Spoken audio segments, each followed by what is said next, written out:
धियं करवावहै तेजस्विनावधीतमस्तु मा विद्विषावहै।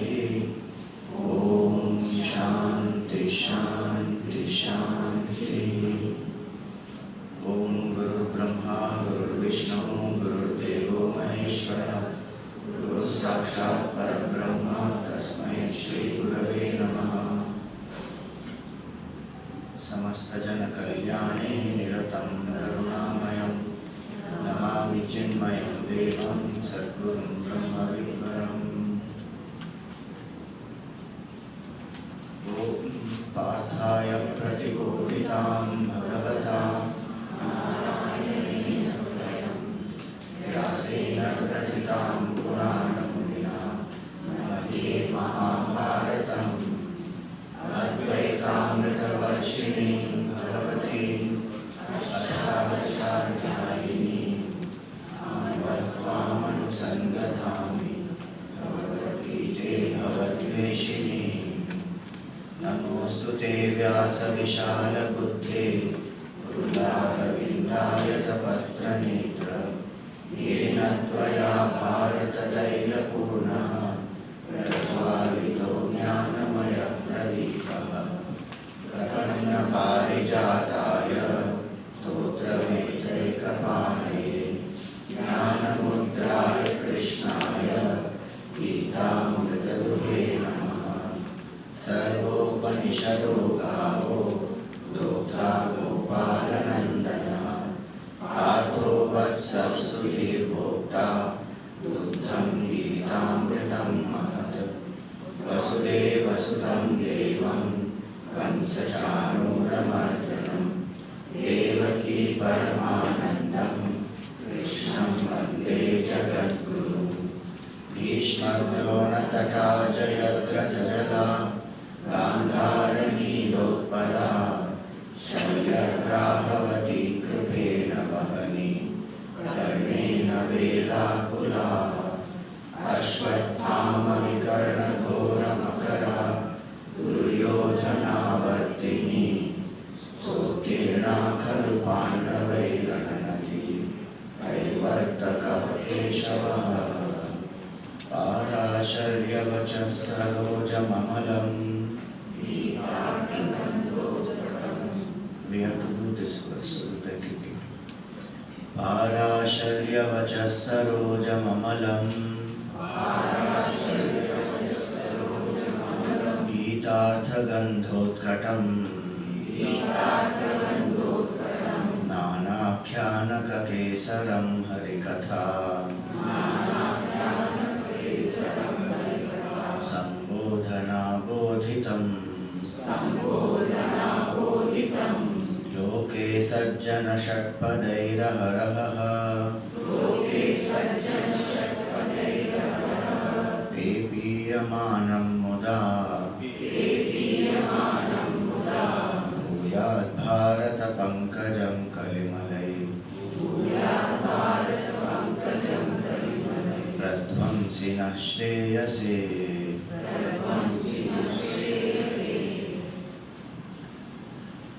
So this Dhyana Shloka is depicting Mahabharata as a lotus in the lake of the compositions or the works of Bhagavan Vedavyas. It's an analogy that like so many different things that Bhagavan Vedavyas did. Compiled the Vedas, wrote the 18 Puranas, then the 18 Upapuranas, and then there is the Mahabharata that he wrote, and Brahma Sutra he wrote. So in this huge body of work, if that is like a lake, in that lake there is this special lotus, which is this work called Mahabharata. In that Mahabharata, the fragrance of that Mahabharata here is Gita-artha Gandhotratam. Gita is the fragrance of this lotus of Mahabharata. And what has he done in that? The various petals of this lotus are the various stories. So in the entire Mahabharata we have so many stories. It's the story of Kuru Vamsha also. And through these stories, what has he communicated is the supreme knowledge of the self, as well as the devotion to the Lord. So he says, the stories fully opened by the discourses on Hari, Harikatha. The whole purpose of Mahabharata also is to invoke that devotion and surrender in us. It's not just about doing the duty and establishment of righteousness. Dharma must lead us to bhakti, to devotion.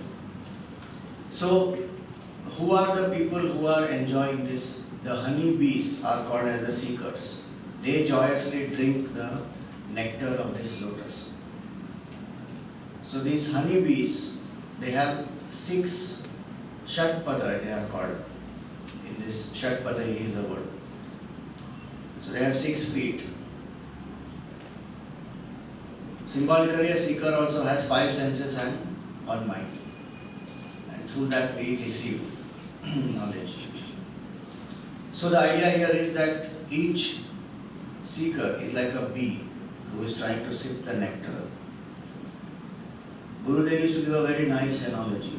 He used to say that people who are far away from this flower, they can see the flower, appreciate the beauty of the flower, the softness of the petals, the color and the hue, and they can appreciate all that. Those who go closer, they will see the flower and also they will experience the smell.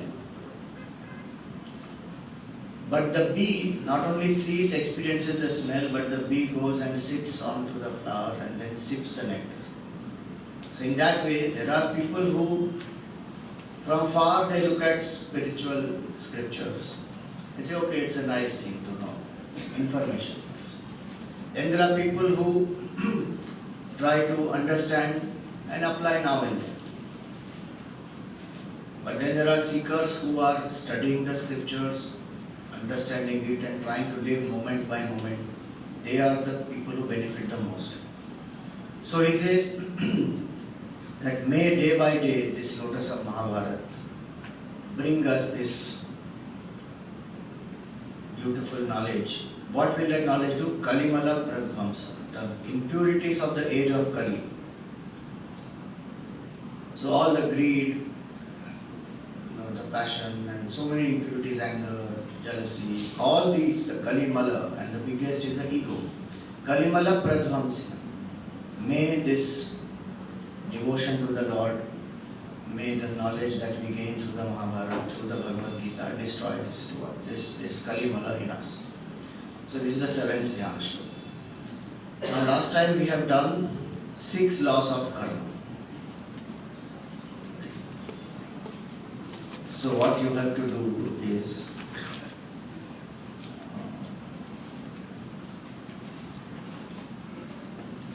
we will have a small quiz. Each time one side has to represent one person. And then I'll ask the question. Ready? So whoever wants to answer, you have to volunteer from this side. First you have to lift your hand, then I'll ask the question. Not that I'll ask the question. You choose the representative first. So from here, quickly, one person.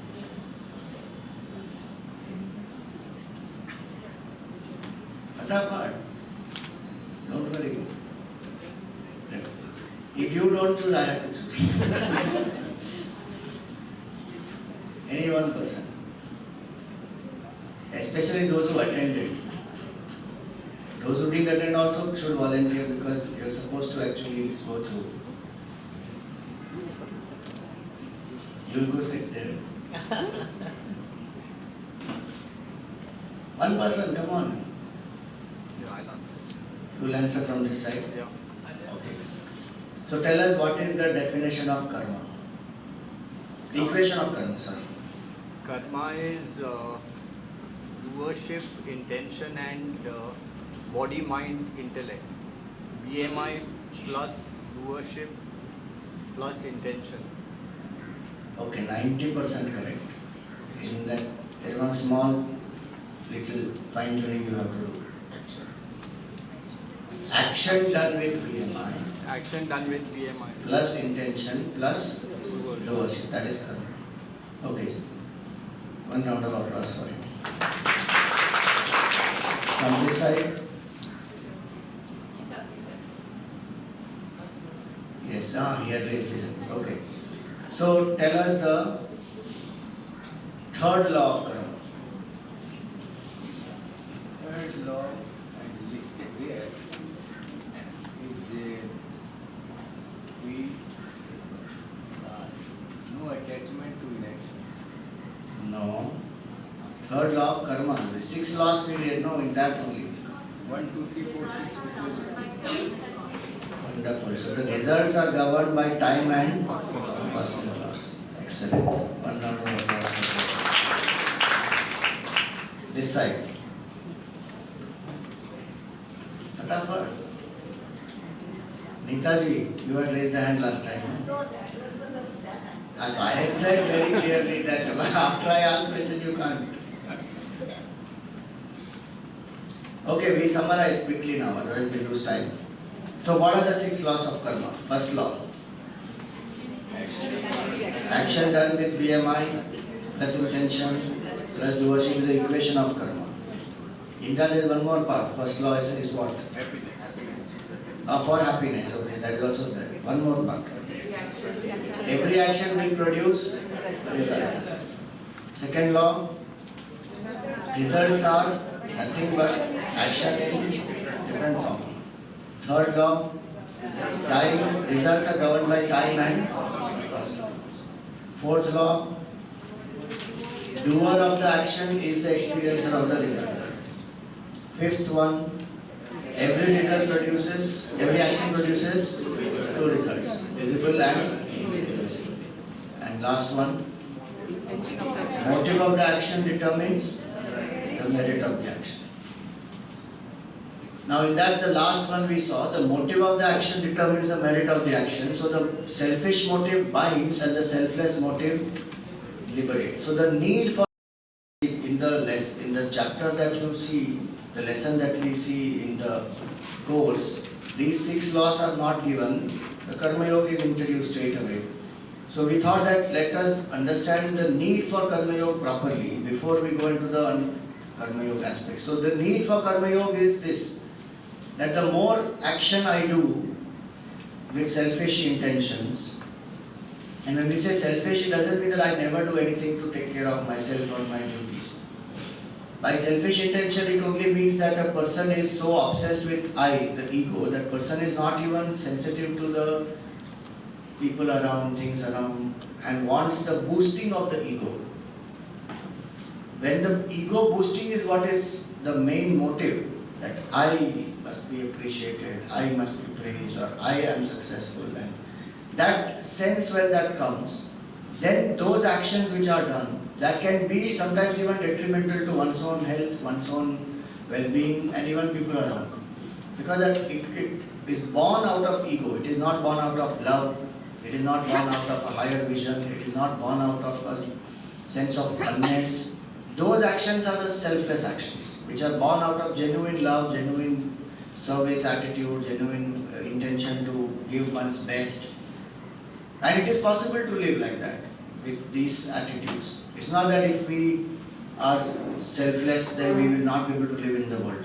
Selfless doesn't mean incur a loss or never think about oneself and do everything just for other people.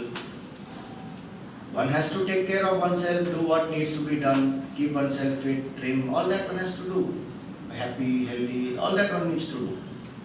Then extend that to others also. But many times that doesn't happen. That becomes selfish. Those actions will all bind us. Why? Because every such karma done with the sense of ego and egocentric desire for the boosting of the I, that will leave an impression. By the karma cycle we saw, every result will leave the impression. That impression will again make me act. So karma is an unbreakable cycle if we try to break it, if we try to go live by this way. And why should I get out of karma? Because the more karma I have to do, more agitations I have to go through, more desires and more bodies I need. Because every desire is not going to be fulfilled in this life. So again, birth and death the cycle goes on. And the sad part is karma will give only limited result. That's the most important aspect. But when we say that every karma gives two results, visible and invisible, we also saw in that the results are temporary. Now the temporary result will give only temporary happiness. So karma will never give me what I truly seek, which is permanent happiness. So then why should I even do karma? Because I can't sit quietly, I have my own past tendencies. But I want to act in such a way that the new tendencies don't get added, new vasanas don't get added and don't add to my existing bank balance. So how to act in such a way that existing tendencies get exhausted, new ones don't get created. That is the method of Karma Yoga. And that's why Karma Yoga is very important. Because we are not yet ready to drop the ego completely and live only as Brahman. But yes, we can sublimate the ego, surrender the ego at a cause which is inspiring. So even a family can be my cause of ego, a cause of surrender of my ego. That I do everything for the benefit of my family, to keep the family happy, I focus on my duties. Whether they do or not doesn't matter. Pandavas did their duty, Kauravas, whether they reciprocated dharmically or not, didn't matter. Ultimately they had to fight to protect dharma, not because they wanted to get kingdom or property. As a Kshatriya they had to do their duty, so they did. But otherwise they were doing what they had to do dharmically and they were following. And maximum harmony they wanted. For that they did whatever required. So in the same way, family can become the altar of my surrender, country, my company, the vision, the humanity or any specific cause, whichever cause, where I lose myself. That altar of surrender is what Karma Yoga is about. So existing tendencies then will get exhausted. And that altar of surrender must be in tune with my Swadharma. So that will come ahead. What I am made for. According to that, I find a cause, an altar of surrender and then do my work. Then the existing ones don't get added. And the existing ones get exhausted, new ones don't get added. That is the science of Karma Yoga. So once we understand this very well, our focus will be, let me do action with this attitude of selflessness. Remember, Karma Yoga is not just special actions. That also can be Karma Yoga. Taking care of the people who are, let us say, children who are orphan, or feeding some poor, or teaching somebody a skill, or giving them knowledge, going to a hospital, spending time with patients there. So many different ways one can serve. More important is the attitude behind that service. The more attitude is selfless, more that is Karma Yoga. And the reason why we need to do that specifically there, in a environment like that, which is called as specific social service, is because we can experience the joy of selflessness there where there is no attachment. With our own family, we can extend that attitude once we have experienced it, but there is some attachment which is there, so the mind doesn't find it very easy to discriminate the attachment and the selflessness. So in some such field where there is no personal attachment involved, and I serve genuinely with selflessness, what do I experience? That joy of selflessness when I experience, that I am so free when I don't want anything and I am just serving for the joy of serving. Then I can extend that in my family, in my company, everywhere else. The shift is possible there. If somebody is able to do it without that also, that's fine. So now, Karma Yoga, when we speak about, we had stopped here last time, that generally speaking, there are these three reasons why somebody acts. Some people act for the sake of the result. Most of the time we act because we want a specific result. Whether it is a target or it is some money, it is promotion, it is car, it is happiness through some relationship or some place I visit, whatever it is. Ultimately I want happiness. But before that, I want a specific result.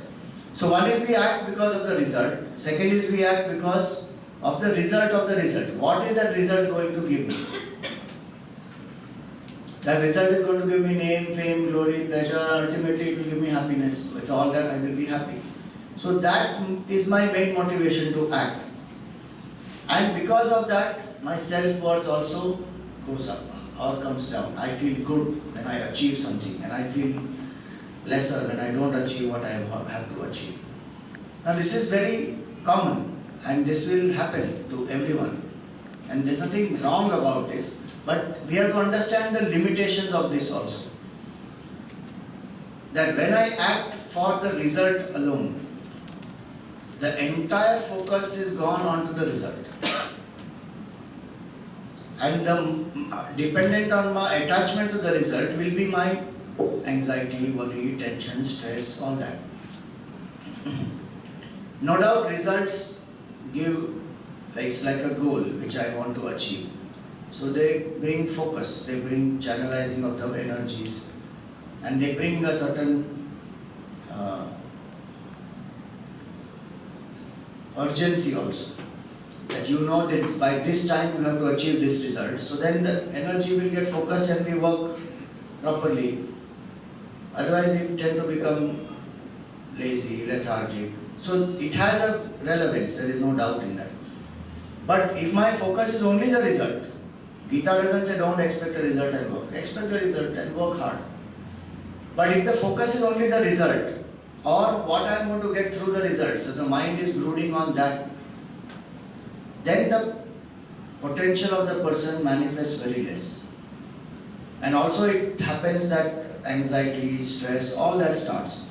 So what are we to do? A bhogi enjoys only the result, but a karma yogi enjoys both action and results.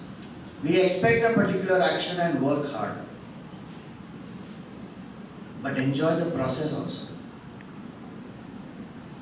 If somebody asks you, is success the destination or the journey, what will you say?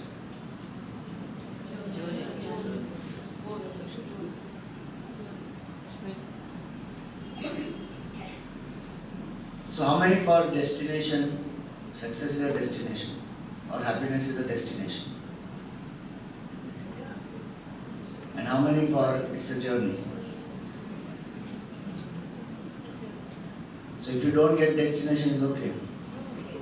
You're on the path of it. The goal will come automatically once you're on the path of it.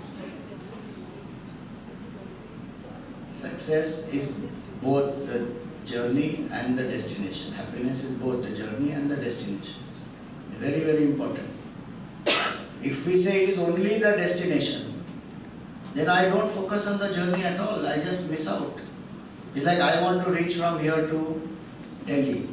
I'm going in the train. Now I'm only bothered about reaching in Delhi to Delhi. I don't see anything on the way. And that's, you're missing out on the journey. Whole life passes like that sometimes. Missing out completely on the journey. Getting fixated on some result. So the idea is that it is both. And it cannot be only the journey. Because we cannot keep traveling without a destination. Where am I even traveling? I take up a journey only when destination is fixed. So both success and happiness are both in the journey and in the destination. So the attitude of a karma yogi is to enjoy the action also. And then the result definitely will come. So there are these few extraordinary motivations that a karma yogi goes through. You see what a rich life a karma yogi lives. And the life, ordinarily, when I don't have the attitude of karma yoga, I am doing only karma. That's very limited.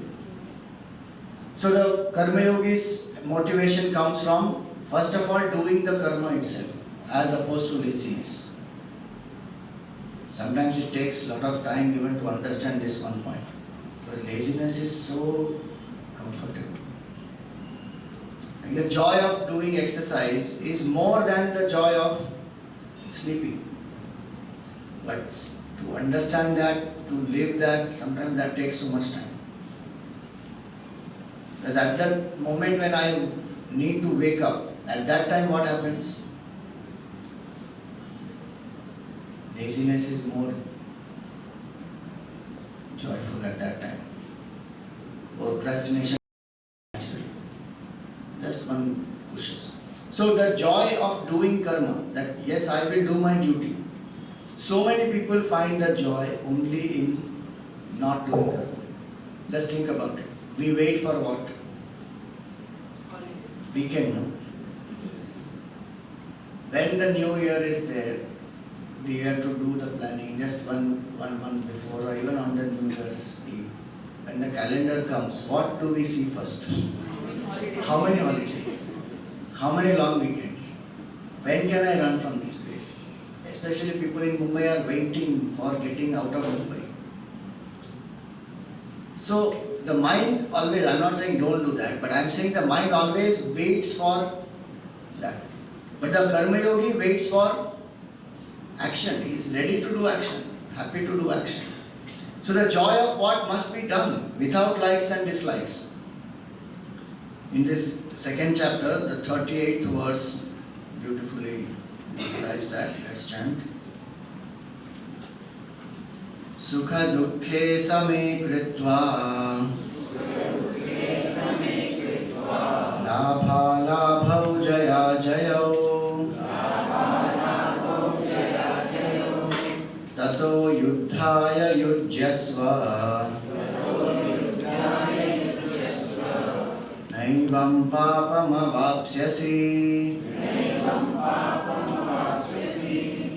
So he says sukha dukkhe same kritva, meaning let the results, happiness and sorrow, pleasure or pain,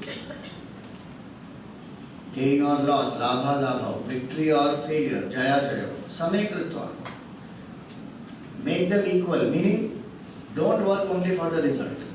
Result will come, you expect a result, you work hard, but don't think that alone is the motivation. Tato yuddhaya yujyasva, you do the duty because you need to do the duty. Result will come. Why should we focus and do everything for the sake of the result? Do it because it is my natural temperament, my existing karma gets exhausted. I feel good about that. So when I do something for its own sake, and sukha dukkhe same kritva, meaning if I want to gain something, then I act in a particular way. If I know that I am going to lose, then my whole motivation of action changes. I don't want to do it. Anyway, I am not going to get anything out of it. So the motivation only changes. Why? Because the result is governing my performance.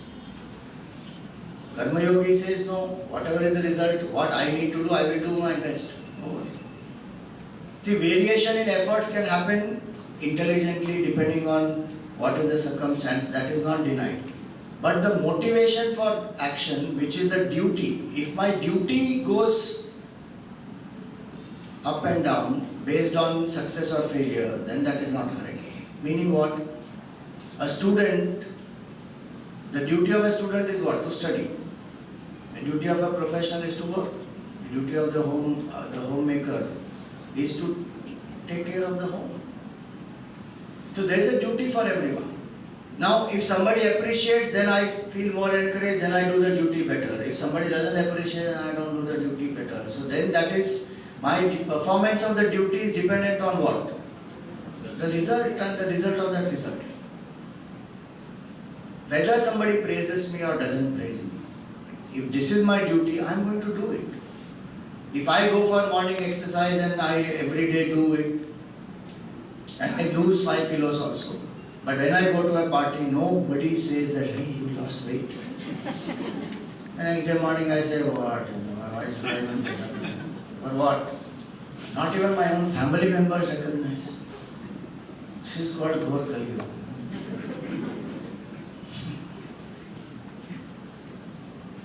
And one secret I'll tell you is this, that after a certain age, if you want to please somebody, whether they have lost weight or not, you just say, I think you have lost weight. They will feel so thrilled. Really?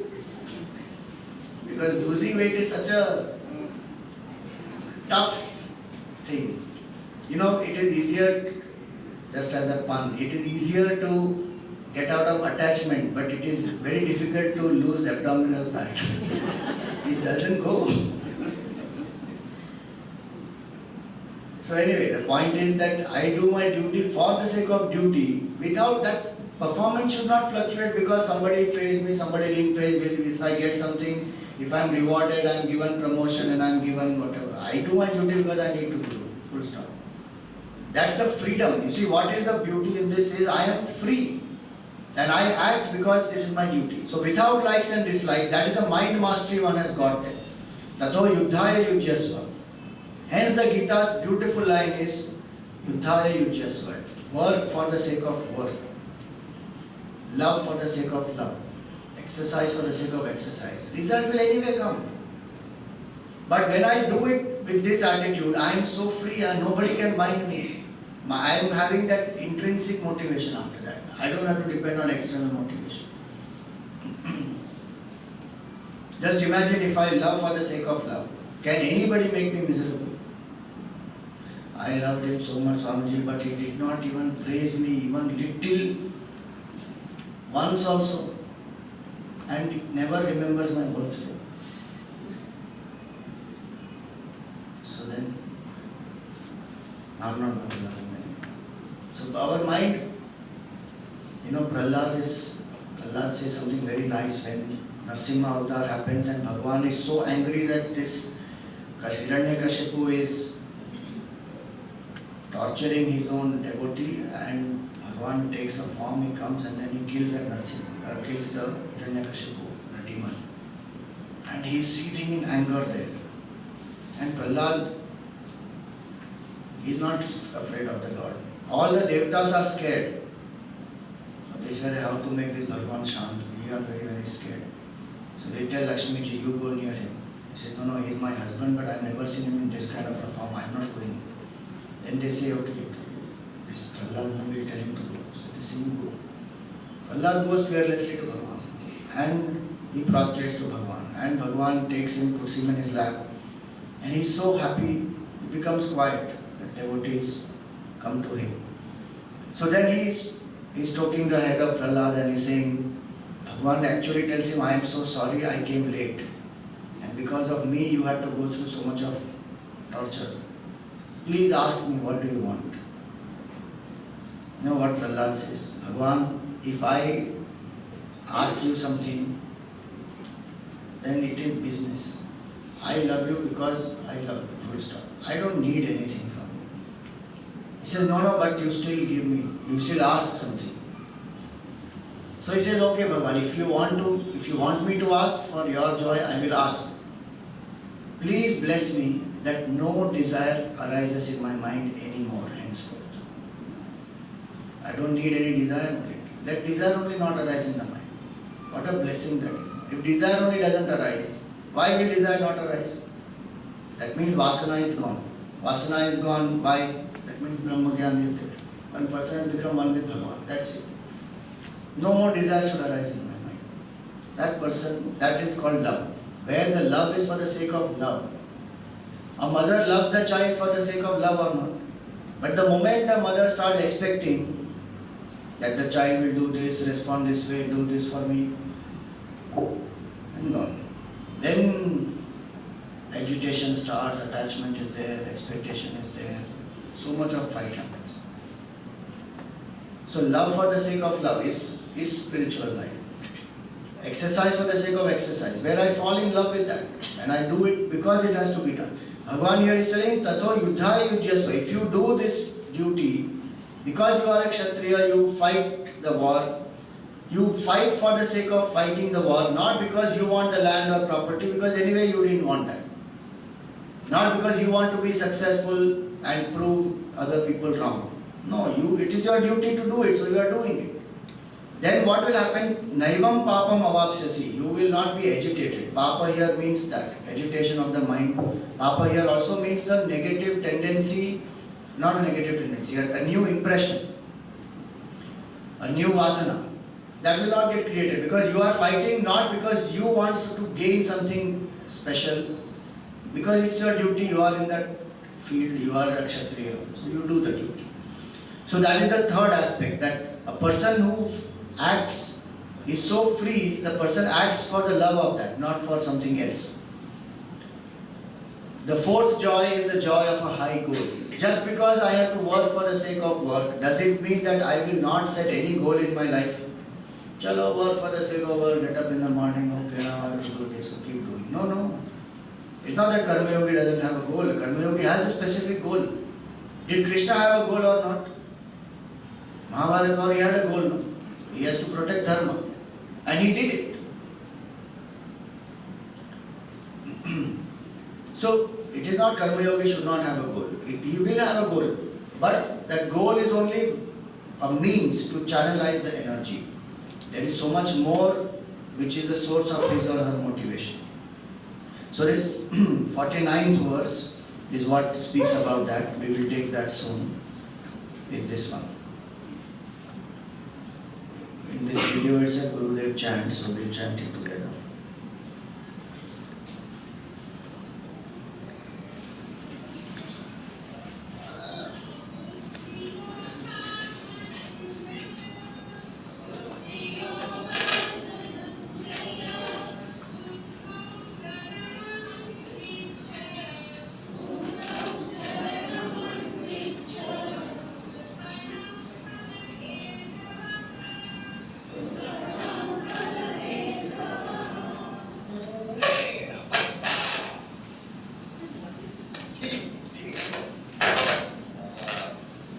Karma, your sweating and toiling and your actions, your selfish actions, prompted by your ego and ego-centering selfish desires, in which the millions are sweating and toiling from morning till evening.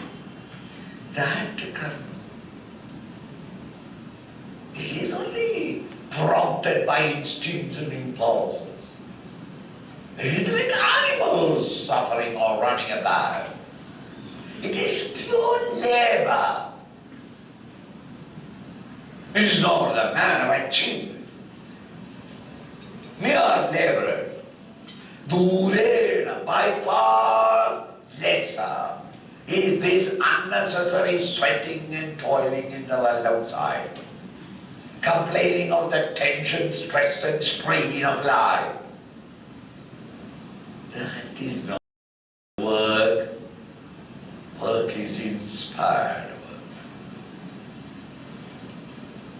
where the worker never understands tiredness, exhaustion.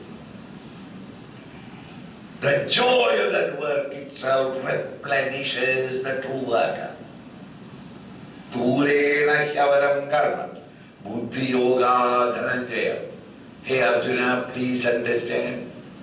As compared with the Buddhi Yoga, where you have got an ideal and you are pursuing to reach the ideal.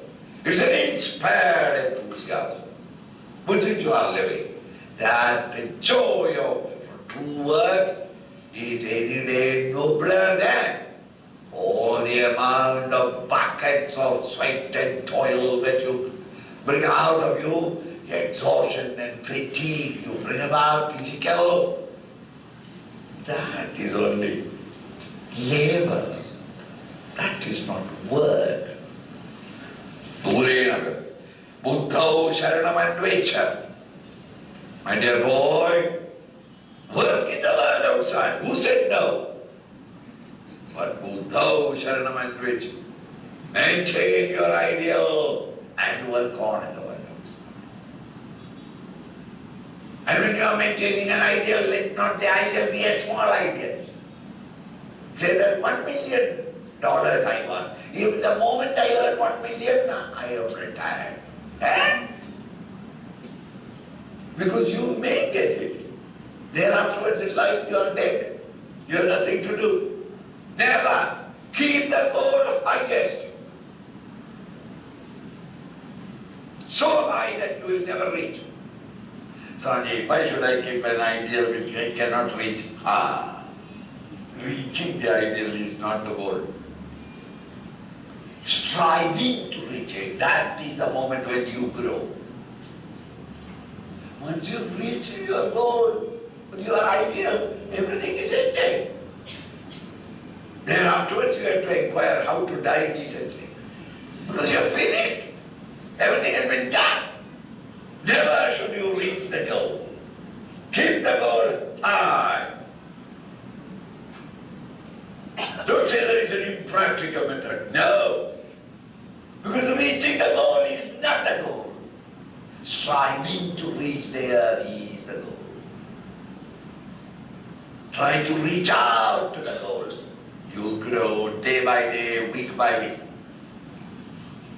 Uddhav Sharanamandvecha Kripanaha Phalahetava. Those who are seeking only the phala result and wanting only that you sweat and toil only to get something, they are Kripana. Kripana meaning miserly.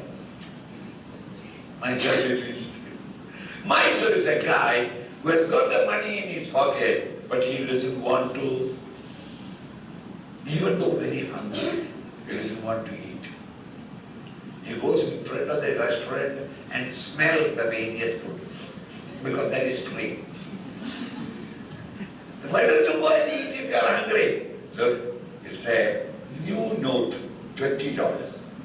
If I eat, I have to break it. No, keep it. Why? To spend the money is painful. Therefore you give it and drink cold water from the local tap. Why? Anyway I am going in the evening home. Home there will be food, so I will eat there. Till then you suffer. This is called a miser. A miser is one who has the ability and capacity, and yet he will not use it because he doesn't want to give up that little, that money or that what you have got. There is a wonderful chance of living your life in inspired enthusiasm at all times at a peak. And yet you and I will not do that. Why? Because of our attachment to the ego and selfish desire. And make a mess of our life. You are Kripana. See? When you are inspired and working, you won't know the exhaustion of work.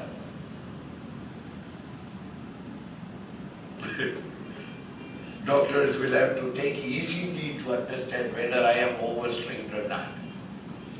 You ask me, I am never overstrained. Why? I am inspired in this work that I am doing. Anybody who is inspired, they don't have worries and anxiety.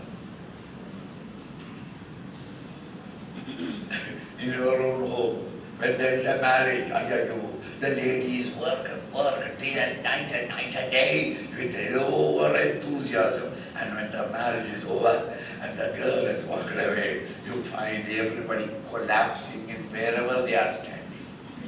For 3 days they would get up from there. Neighbors will have to come and feed them. How is it that at 8 a.m. you collapse? But till 8 a.m. you are all enthusiastic. That is because the shadi, the marriage, and that girl has now gone.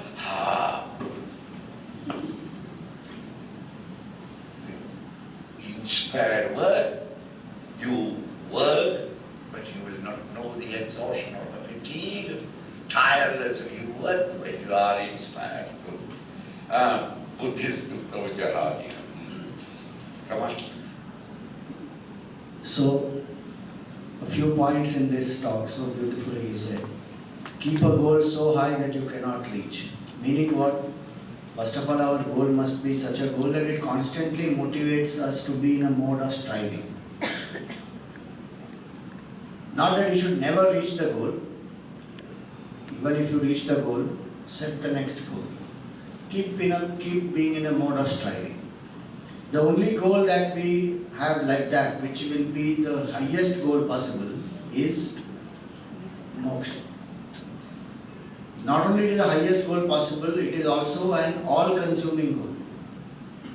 Every moment of my life I have to fine-tune if I have to attain that state. Because it's not one event. It is to be established in the truth and live as consciousness, moment by moment. So, what I eat, how I drink, how I behave with people, everything I have to fine-tune. So it is a goal which will demand the maximum out of me. and also help me to transcend this small little ego. And forever. Any other goal can help me to transcend the ego, but for a short while. Again that comes back. But moksha is that which helps me to transcend the ego completely and it will never come back. So in that sense, spiritual people have the highest goal ever. They are not people who have no goal, they are not people who cannot achieve anything, so they have come into spiritual life. The highest goal possible, the all-consuming goal possible is moksha. Second point in this is what Gurudev said.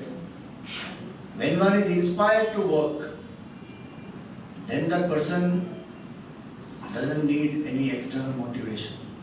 As he said, doctors have to take ECG to understand. Now his heart is functioning 16% at this time. And he was roaring like a lion, giving such a fantastic talk and working 18 to 20 hours a day because he's inspired. Tirelessly one works when one is inspired. So if somebody gets inspired from within, then the life is set. Each of us have to find our own source of inspiration. And what is that which inspires me?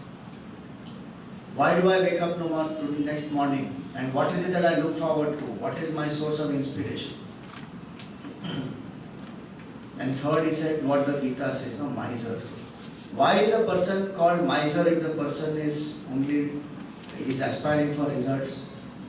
Because results will, if I focus only on results, phala hetu means cause. If my cause of action is only the result, then I am not using my talents and potentials fully. Like a miser will not use the money even for his own good. Will just reserve it. In the same way, so much potential in us, we could do so much more with our ability to do karma. Results alone, if I focus on, they narrow down that whole potential. Hence, the karma yogi has the joy of setting a great goal in front of oneself and work constantly. Strive, be in a mode of striving. One very powerful quote Vivekananda ji said, and if that becomes also our motto in life, we will reach what we have to reach. Very simple line. He said, struggle has been my motto for the last 20 years and struggle will be my motto for the next 20 years. Comfort should never enslave us. Even if we struggle, you just imagine what is the end result of the struggle that I want. I want comfort. Hard work I do and then, Swamiji, so many years I've done hard work, now I'm retired. I want to relax, build a bungalow somewhere, live a nice life, post-retirement plan, travel here, go there, visit these places. Nothing wrong by itself in all these. But our motivation is what ultimately that I must become most comfortable and live a life where I have to do minimum. If comfort alone is the goal, then again we are kripada. So struggle is the goal. For a seeker, the motto is struggle. Gurudev used to say that comfort comes as a guest, lingers to be the host, and then completely enslaves us. It starts with a small tendency, this much comfort, just this much only, and then slowly it increases more and more and more one wants, and then completely enslaves us. So Karma Yogi will not fall for that, will have a high purpose, a high goal. So the extraordinary motivation of Karma Yogi also is the joy of doing what can be done and what is in our hands. A Karma Yogi will never waste energies in fretting and fuming about things which he or she cannot do, which is not in one's control. If I don't do this discrimination, I will not be able to focus my energy. I will waste it on things which I can do nothing about. Just brood, complain, crib. Not that we should not get dissatisfied with something which is not appropriate, or we should not think about improvement and all that. But the idea here is there are people who, because of the mental leakages that where the person just broods, what one is supposed to do, their energy is not getting channelized. So Karma Yogi will discriminate very well what is in my hands, what can I do proactively, do that proactively. I will not just react, go on brooding and complaining and cribbing and this is not good, that is not good, we are in a difficult time and I don't think there is any hope for the future. One goes on cribbing. That attitude one has to drop. Then what happens? There is the joy of efficiency and dexterity. That person is practicing that saved energies is being channelized into the goal at hand and the practicing karma. So this 48th verse, we go back. It is the 48th verse is called the Chatursutri of Karma Yoga.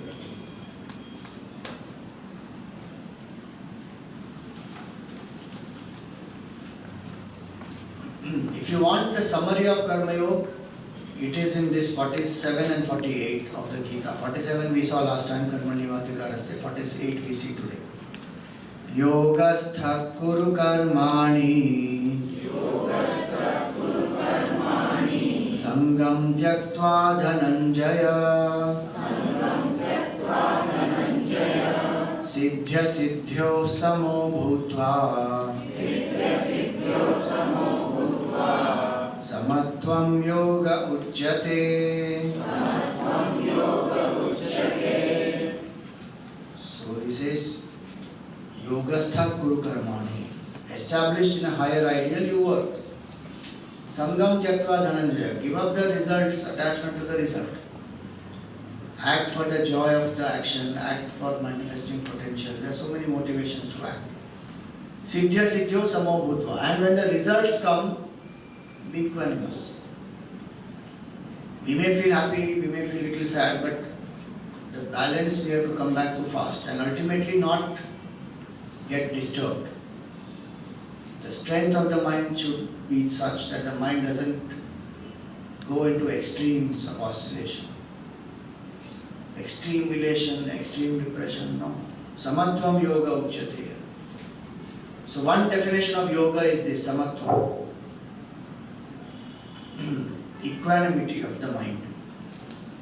The mind, when it becomes equanimous, not only it will become successful in the world, but that is the way to experience spiritual knowledge also. A still mind, the reflection of truth is very clear. Mind which is disturbed, truth cannot be experienced clearly. And what disturbs the mind is this, attachment to the result, anxiety. So I fluctuate with the result when it comes. So Samatvam Yoga Uchyate is one definition of yoga. And Yoga Karmasu Kaushalam is another definition of yoga. That will come ahead now. So both these are very important for a Karma Yogi. That I act established in equanimity. Before action I am calm, during the action I am calm, after the action also I am calm. That is called Samatvam. You see the performance of that person who is very calm and steady, poised, balanced before the action. Doesn't allow anxiety to disturb the mind and get, so overwhelmed. Very calm. Has done his preparation, equipped himself or herself, and the person is calm before the action. While doing the action, is fully absorbed in that. We will come to that attitude, one thing at a time. And then after doing the action, again very calm. When the result comes, we will face it. Why brood over it? Now I have done let us say I have finished my exam or I have submitted my application for something or some project is over, whatever it is. Now that it is over, why brood? Will I get, will I not get? What if I don't get? What will happen if I get? It goes on brooding. So it will come. When it comes, we will face it.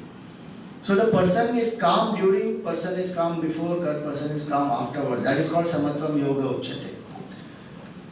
That is one aspect. And the second aspect of yoga also is efficiency and dexterity. One should do that work with full efficiency. So in the Gita we will find this. This is the definition of somebody who is not single-pointed. In the second chapter there are both these types of people who are presented. One is a Karma Yogi who does one thing at a time, single-pointed, focuses on that. And the other person is this person who allows the desires, anxieties, worries to trouble the mind, and the mind gets so dissipated, and new desires keep arising in the mind of that person. So the person is not able to achieve what one wants to achieve.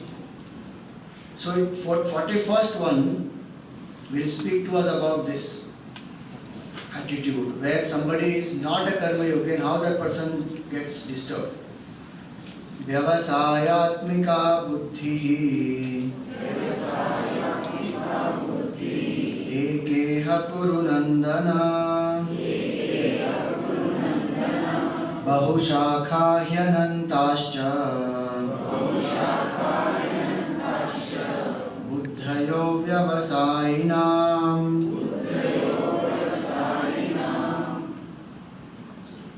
So this is one attitude where he says Vyavasayatmika buddhi.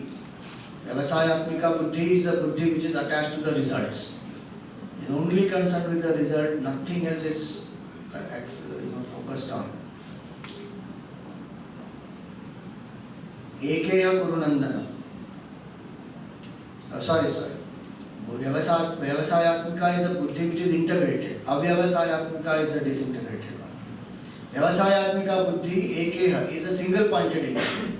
Person who is focused, setting the goal, enjoying the process, doing the work efficiently, mind and intellect and body are in one place, not disintegrated. That is Vyavasayatmika buddhi. Ekeha, it is single pointed. Opposed to that are the people who are Bahushakha Anantascha. Their mind has so many desires, so many anxieties, so much worry. Anantascha is endless. Buddhayo avyavasayinam. Those who are not having this attitude of karma yoga, they allow more and more desire. I have to do this also and that also and this result, that result. By this has to happen, and mind goes on and on and on. To set timelines, to have multiple projects is all not a problem. But the attachment to each of these and the focus not being on the action, focus being on the result and the result of the result is the problem. Then the mind gets very divided. That person, in fact, it goes ahead to say that such a person will not even experience the spiritual joy of samadhi. Only a person who is single-pointed can experience the joy of samadhi. If I am single-pointed in my work, then I will be single-pointed in my meditation also. Then I will experience the spiritual state. So here now, very important aspect is of doing one thing and doing that with focus. Ekeha. So what is the word for, one of the words for concentration in Sanskrit?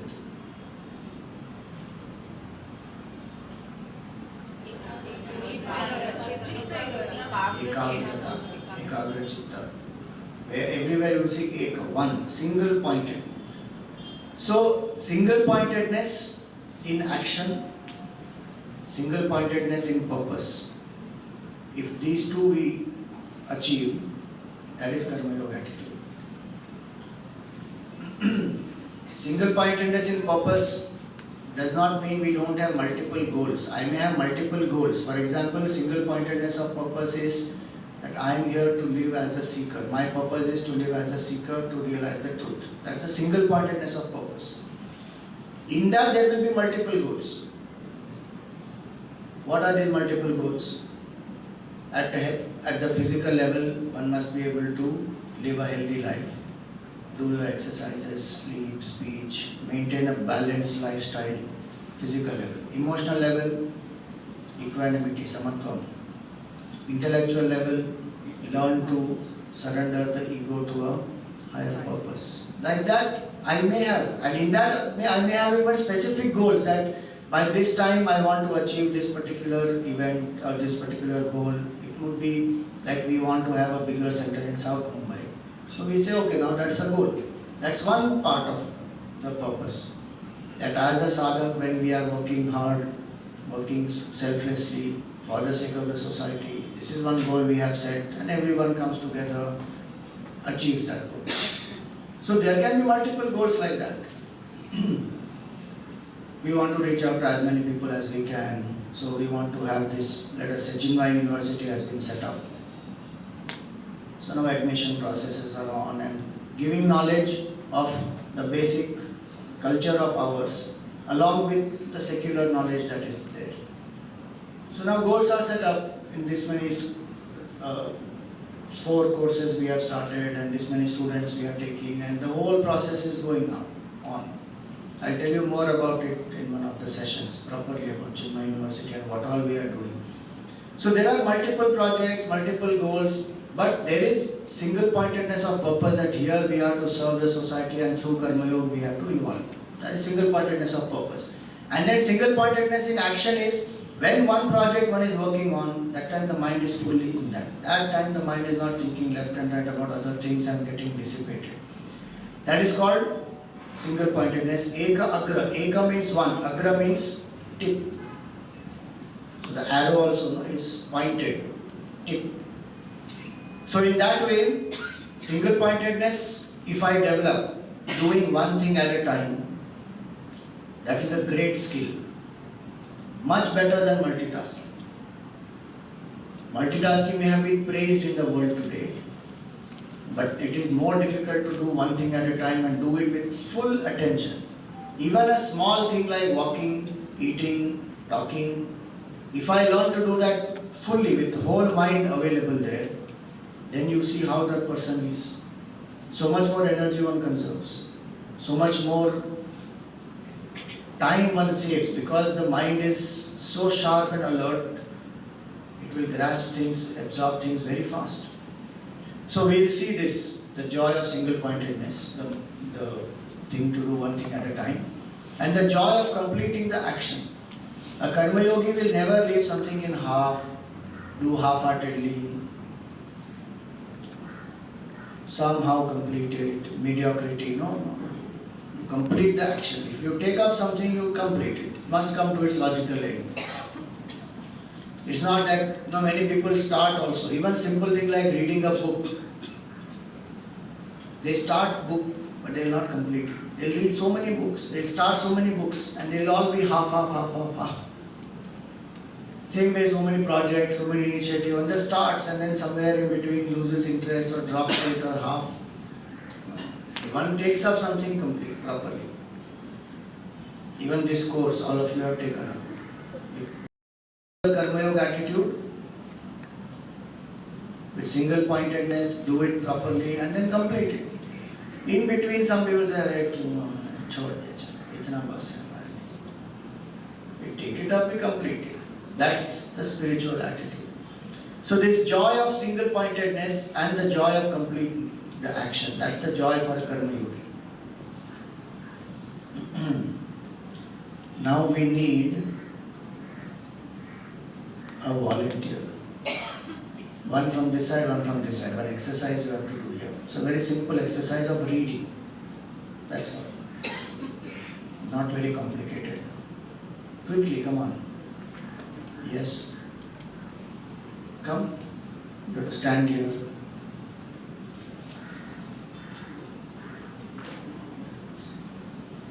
Come.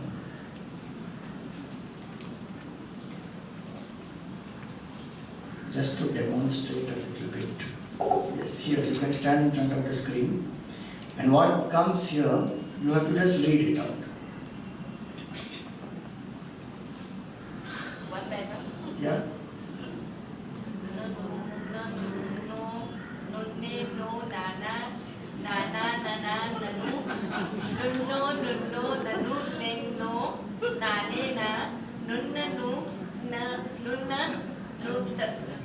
Very good. Attempt.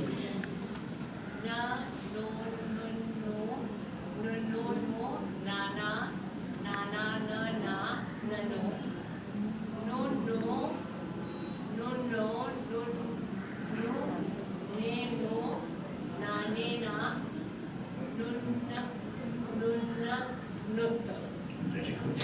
Okay.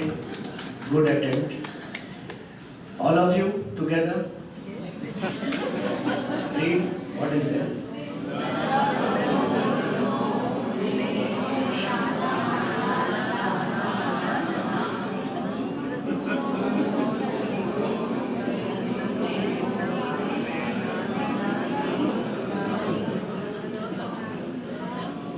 very simple. It is na, no, na, nun, no, nun, ne, no.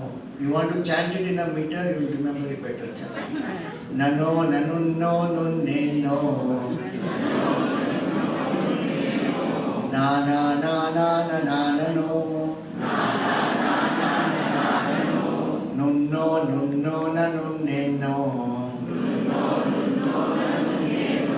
Na, ne, na, nun, na, nun, na, nu, ta.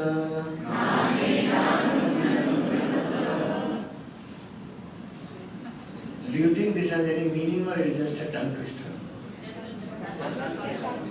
Just a tongue twister? See the meaning. A man is not a man who is wounded by a low man. Similarly, he is also not a man who wounds a low man. The wounded one is not considered to be wounded if his master is unwounded. And he who wounds a man who is already wounded is not a man. This is the meaning. Yeah. Sanskrit is a fantastic language. You can split each of these words and gross order. If you do, you will get this is the meaning. Why did I bring this here? Both of you who did the chanting, do you want to share anything? How were you able to do, or did you find it anything difficult? You want to share anything? The concentration was very important to see all the na together. So it has to be reflect in mind if we read well. So concentration you require to read it well. Would you like to say anything? I think if one looks at it in entirety, it would be much easier instead of being consumed by, worry and anxiety, which I was.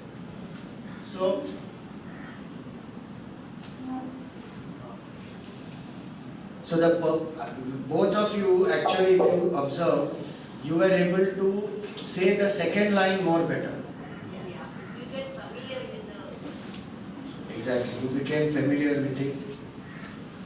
You were able to speak better in the second time. So the idea here is that when we do anything with single pointedness, when a thing like this comes, then the whole attention is on that. Mind is away from it.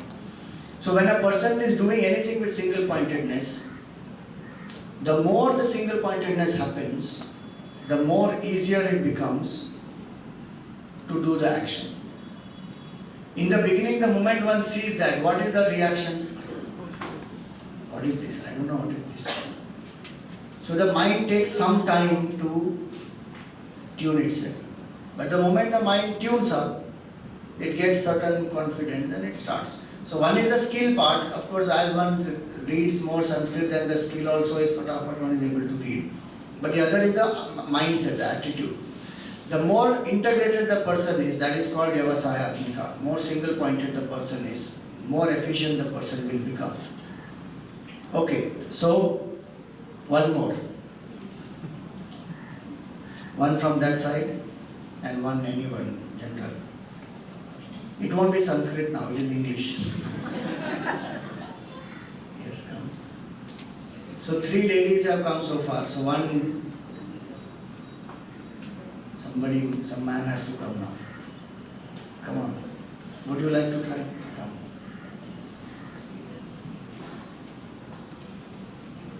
This exercise has 2 parts now.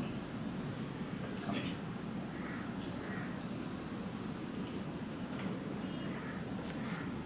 What you have to do is, come closer so you see. What I show you on screen, you have to read it horizontally. And you have to read what is written there. And you have to complete this within maximum 15 seconds. Okay.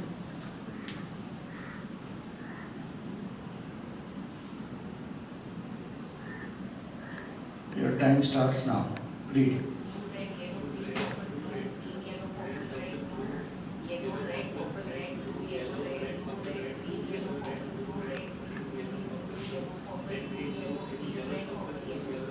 Good, just in time. Very easy. To read this is easy, right? You just concentrate on it. So this is first exercise. Now the second exercise. and give you 5 seconds extra. 20 seconds you take. You should not read what is written there, you have to read the color.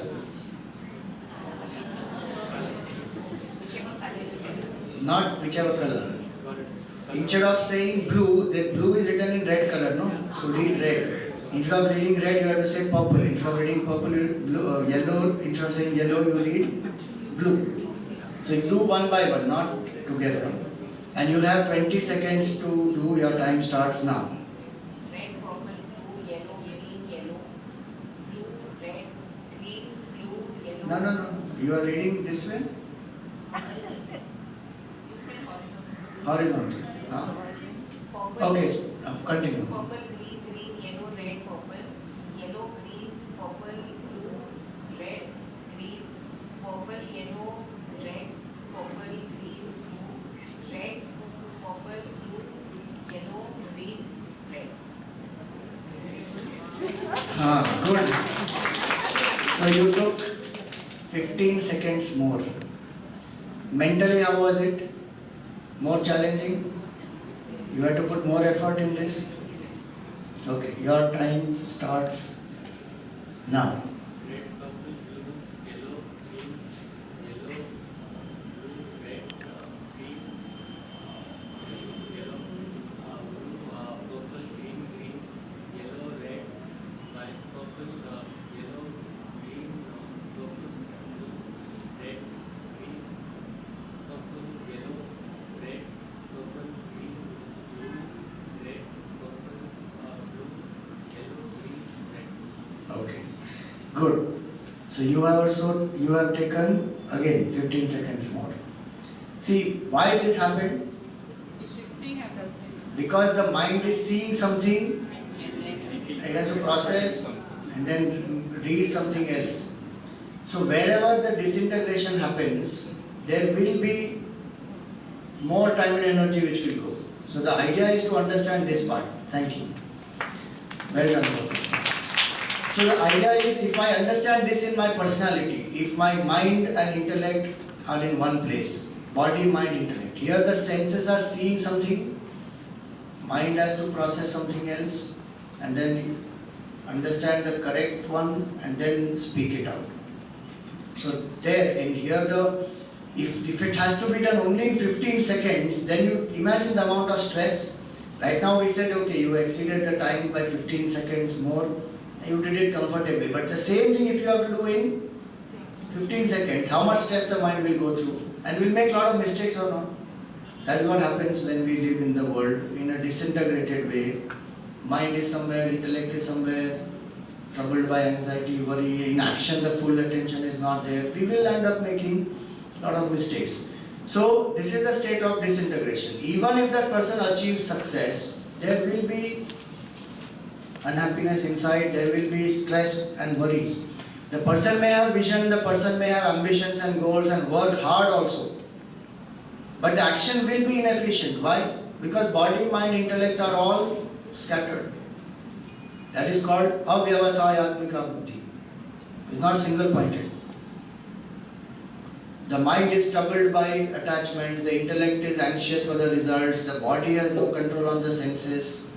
Such a disintegrated personality, when it works, even if that person has achieved the result, but compared to what single pointedness one would have had, it is still inefficient action. Hence the result sometimes also brings with that unhappiness. And one feels very exhausted at the end of it.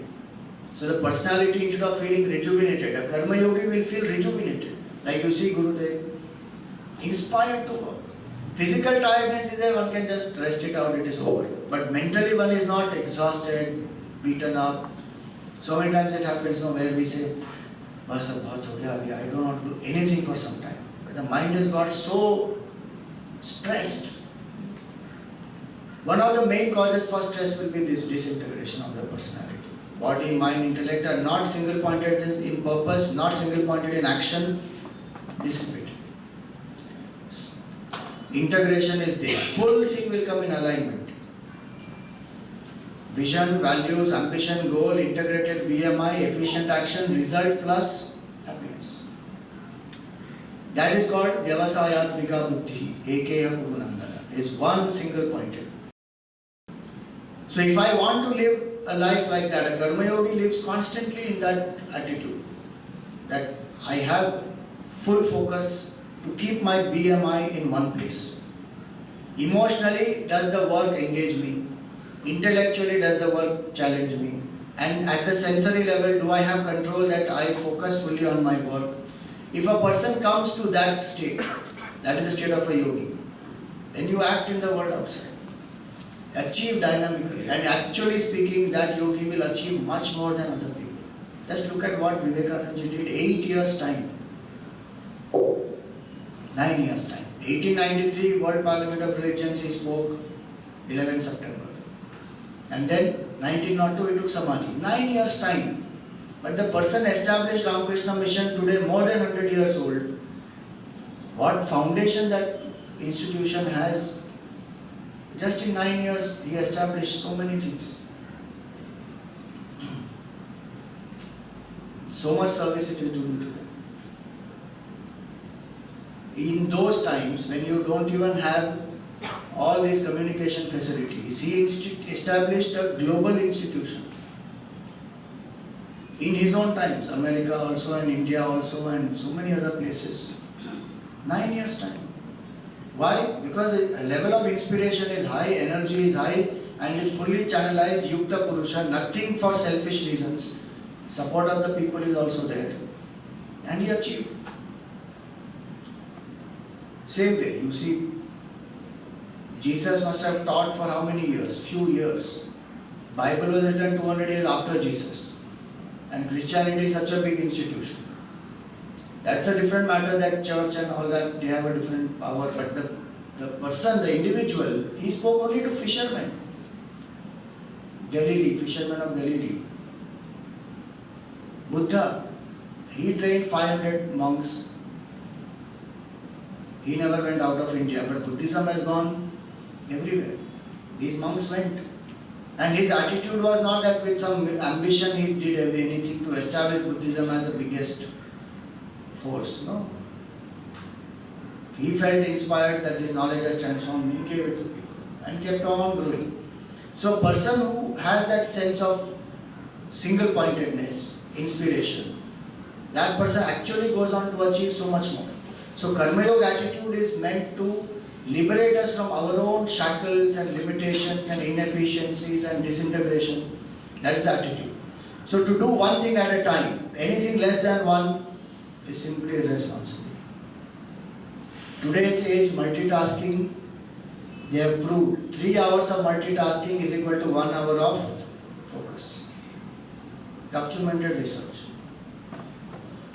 So when we understand this fact very well, how to practice single pointedness? Simple way is do one thing at a time. Prioritize, focus and execute. That's a mantra even in corporate world. Put down the priorities, focus on that and then just execute it. No dilly-dally. Multitasking exercise. You have a paper and pen, right? Some of you have done that earlier, but some of you have not done and you can try. What do you have to do? Listen to the instruction. You have to write, this you have to time, so you need your cell phone or you need a watch where you have to time this. The first exercise and the second exercise. From the time you begin to the time you end, what do you have to do? The first part you have to write 1 to 28 numbers, 1, 2, 3, 4, 5, 6 till 28 and you have to write after that a sentence. Multitasking is the greatest myth. Okay? Start timing it. When you start writing 1, you time it and you end it when you finish. Multitasking is the greatest myth.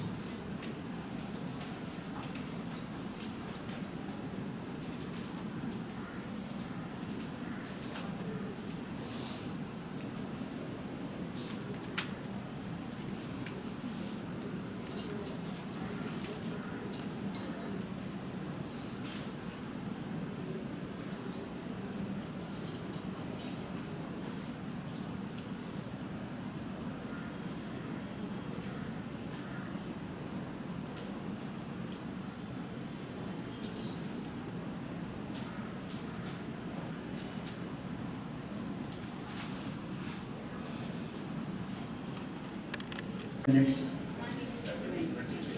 1 minute, 26 seconds, 35 seconds. Okay. How many are writing still? Anybody? No. Second part of the exercise now. Don't start. Listen. You have to do the same thing, but one number and one alphabet. You have to switch. So you have to write 1 and then M, 2 and then U, 3 and then L, 4 and then T. Same numbers, same sentence what you wrote earlier, but alternate between number and alphabet. Just start your time and then start.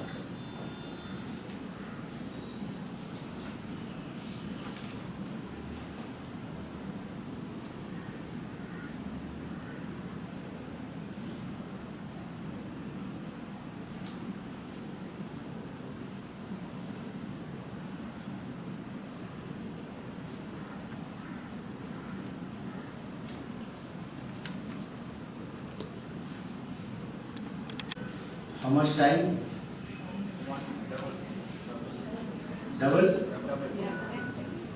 Maybe some people have 10 seconds more, some people double. 10 seconds. More important is which was easier to do? Which one took up more energy? Second one. That's what happens. So actually speaking, if you go by the research today, multitasking, there is nothing called multitasking. What they call it is called switch tasking. This is called switch tasking. We never are doing two things at the same time with full attention. We are only switching the attention between one and the other. Suppose I see TV and I eat food. Am I doing the two things at the same time? No, my attention is switching from food to TV, TV to food, constantly keeps happening. In that switching, I lose energy. So multitasking is very few people, 6% of people are neurologically made to do multitasking. A majority cannot do multitasking. More energy goes, more efficiency goes down, more exhausted one becomes.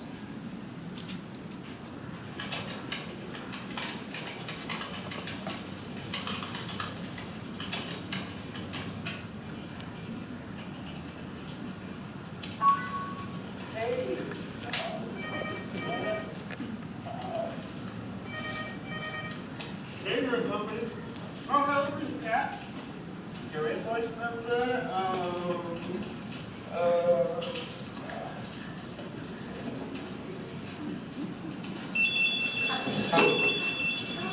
hello? Oh, hey, Don, what's up? Yeah, I'm just on it online. Can you hold on a second? Daniel and Company. Whitehead, I need that report. Yes, sir, I'm just finishing it now. Hey, Don, what's up? Whitehead, I need that report. Dog, gotta go. Dog, sorry. Dog, gotta go. Dog, gotta go. Mrs. Cat. Mrs. Cat? Mrs. Cat? Whitehead? The fact is, multitasking is a myth. Our brains can't do it. You simply become less efficient and more distracted, your error rate goes up 50%, and it takes you twice as long to do the same task. Listen to what Tim Jenkins has to say. He's the co-founder of Point B, a leading business consulting firm. Well, I think there's a fallacy out there that the folks that can multitask are more effective. There are times when it's just important to focus on one thing. I think we also need to give people permission to check out of the communications network temporarily to get things done. Because when you're always on, when you're always online, you're always distracted. Right? And the brain rule is telling us that that is a very unproductive mode to be in. And so the always online organization is actually the always unproductive organization. Right. So what are the things that we do simultaneously? We need to identify and resolve to do them one at a time. We have just given a simple examples here. Eat while we eat. We will eat lesser and we will be satisfied more with that. Today there is a whole movement on mindful eating. Why?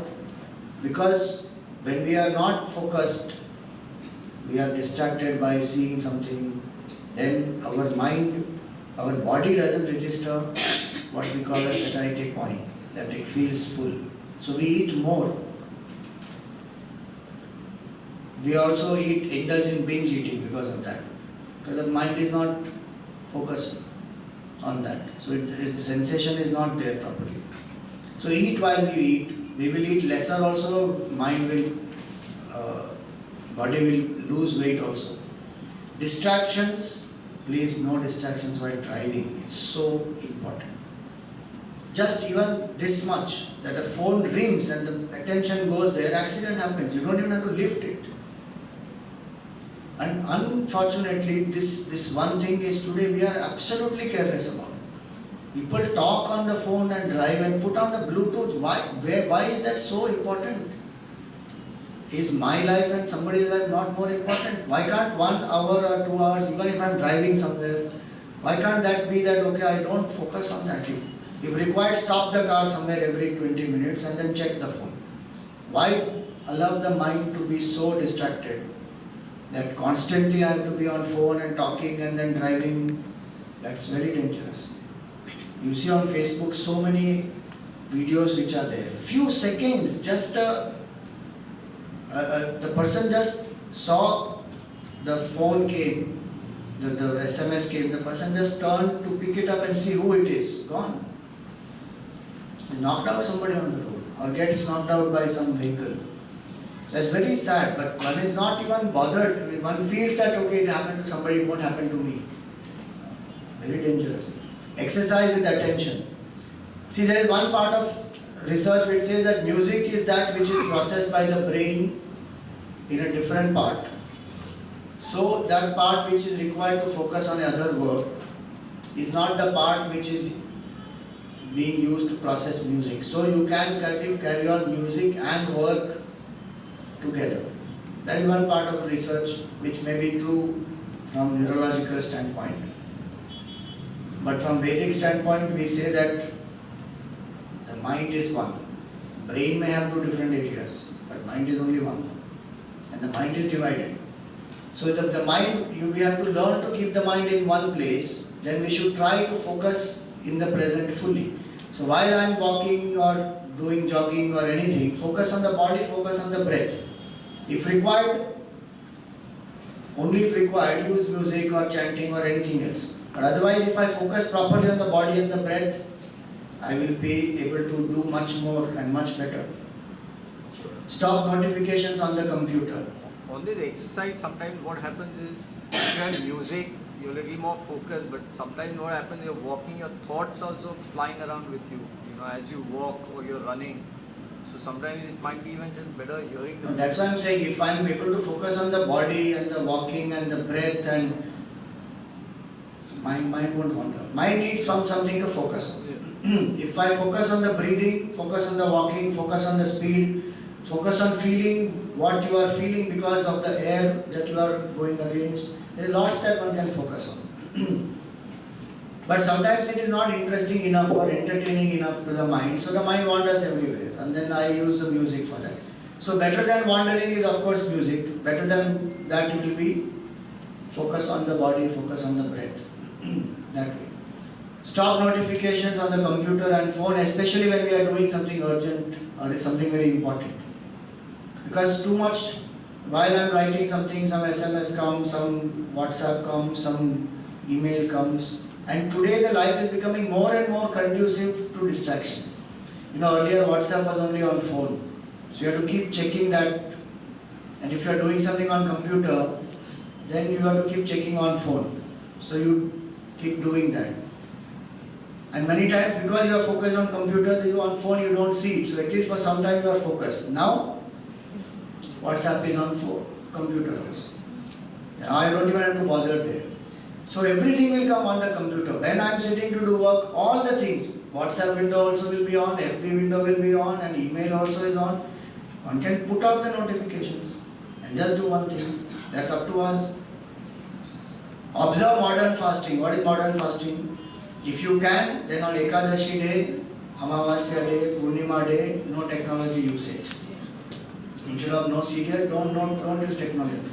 But if you say no, that is very difficult, Swamiji. One full day, how will I be without technology? Okay, first 1 hour in the morning, last 1 hour in the night. No technology. Sleep also will be better. People sleep with their phone on. The last thing they see is their phone. And the first thing they do, darshan, is their phone.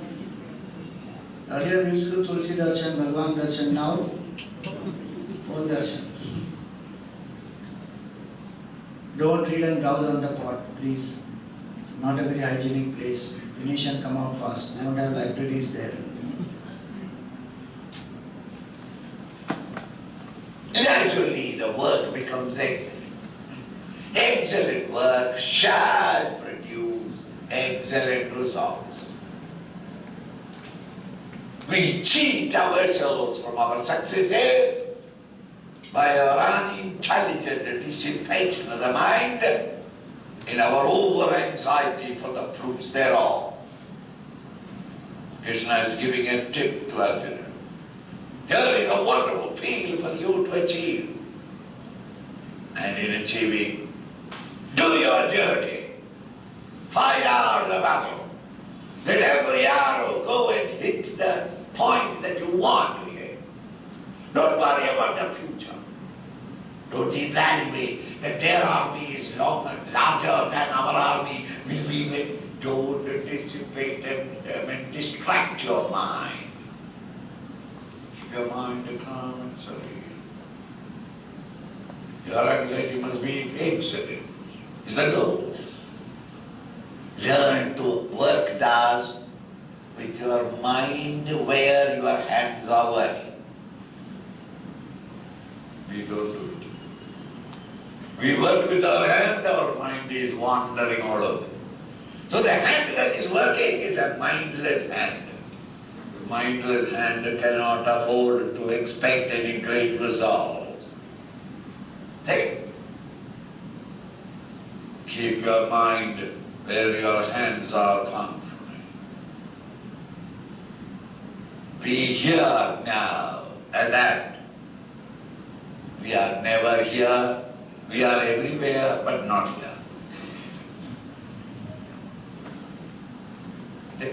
Either we are wandering in the past.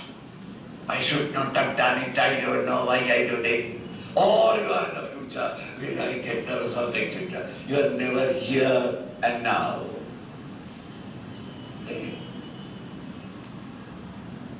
Learn to be here and now. Bring all your mind and your attention and awareness there where the hand is doing a job.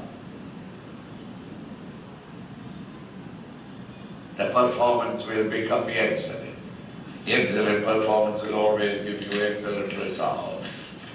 Here is a tip for how to achieve excellent results with your work. Continue. Right. So that is where we stop. These last few points are here. The joy of selflessness is, however little I practice this karma yoga, meaning to whatever little extent also if I am selfless or whatever we have learned just now, I am able to practice, to that much extent you will be more happy. It's not that it has to be practiced 100% or nothing, no.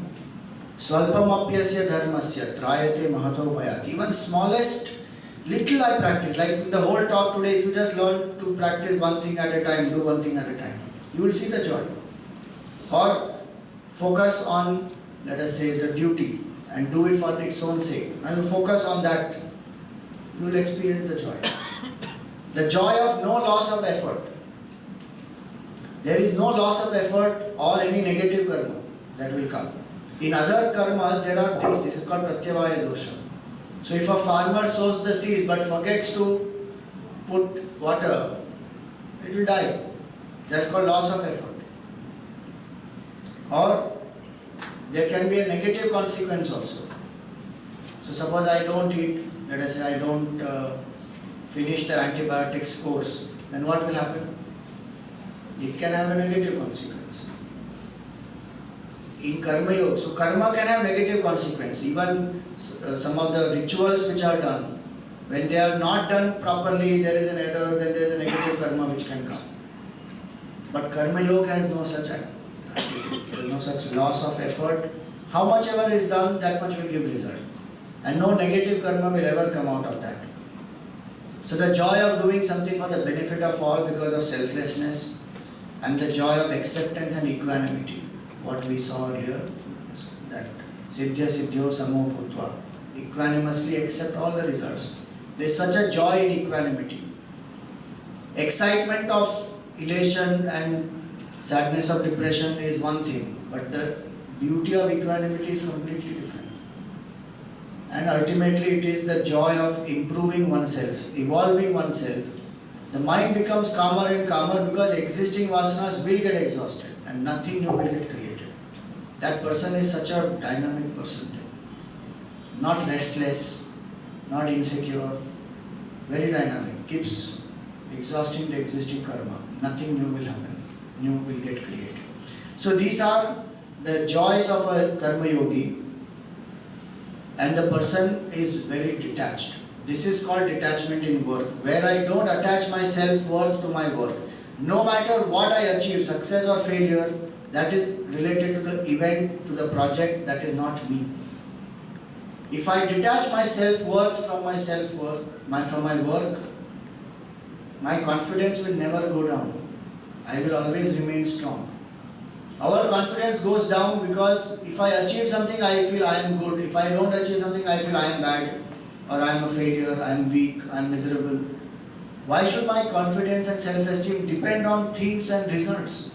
Results come because of so many factors. We saw time and cosmic laws govern the results. Just because I didn't get in this time doesn't mean that I am any lesser than somebody else who got it.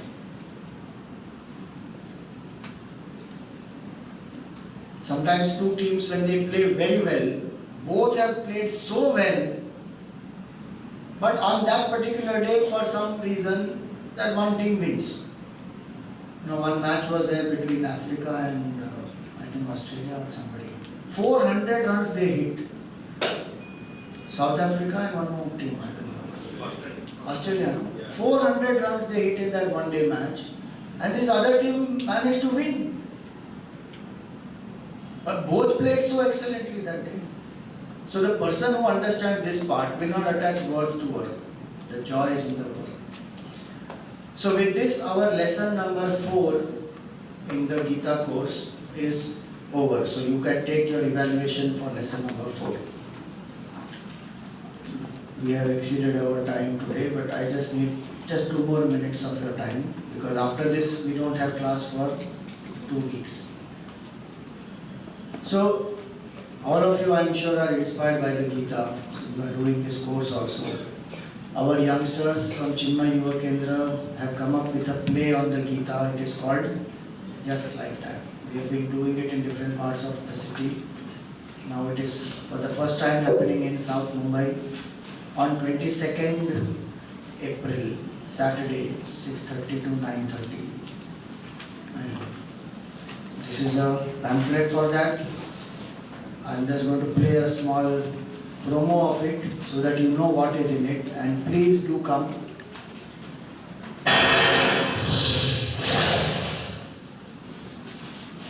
Ladies and gentlemen, you're watching exclusive shots of Shanti Kutir, the traditional home of the Anand family.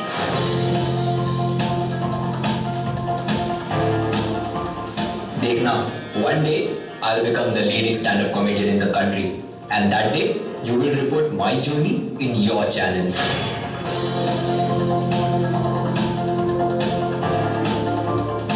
Young man, get serious and set your mind on your career. It's all in the mind.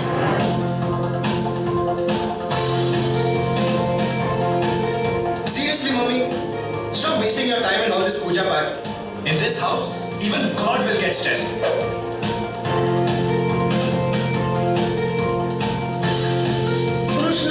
Krishna, looks like I only have to do everything in the house. I will turn off the gas. बाहर लाने का कोई फायदा ही नहीं होगा.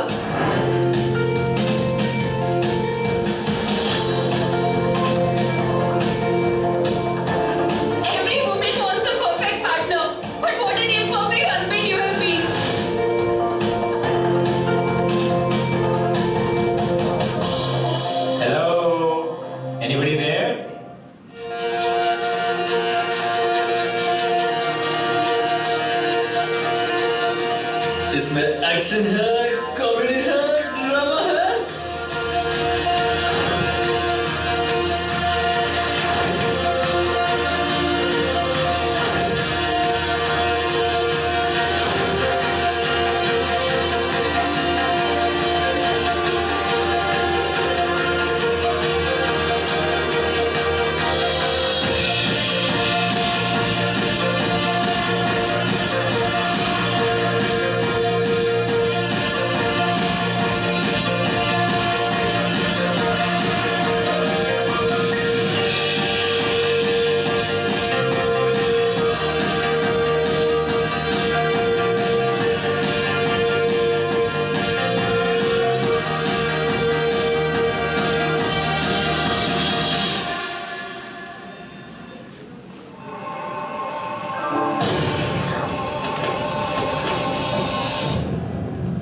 So it's a very, very entertaining play, entirely done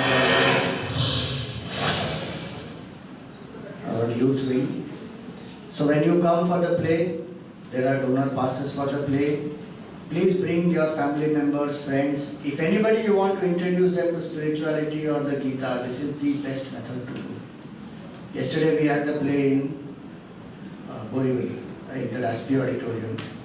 House full it was. And so many people felt so inspired seeing the play. So many youngsters had come there. They never knew the spirituality, and the Gita speaks about so many of these aspects which they can relate to. So please bring them. If you feel inspired that you want to introduce others, to bring them to a class or to a talk. They may not find it so easy, but bring them to a play. And when you support this play through the donor passes, you are also supporting this youth empowerment program. I have given all the details. This course is done for the youngsters to empower them and to empower our country. So apart from the passes, we are also bringing out a souvenir, and there are advertisements which you can place in the souvenir. So through both these methods, a souvenir advertisement or through donor passes, please do support the movement. And we also have a camp in May 5th, 6th, 7th. It is based on Mahabharata. It is called the Epic Life. Again, for the youngsters it is there. So this also you have. Please do encourage the youth and let us empower the country. Thank you. Om Purnamada Purnamidam Purnat Purnamudachyate Purnasya Purnamadaya Purnameva Vashishyate. Om Shanti Shanti Shanti. Hari Om Shri Gurubhyo Namaha. Hari Om. So the play happens in Bharatiya Vidya Bhavan. They have the seating chart here. If anybody wants to reserve the passes, please reserve. There are different denomination of passes, and the passes will reach you in 1 or 2 days if you reserve it. Otherwise, you can take it from our center also.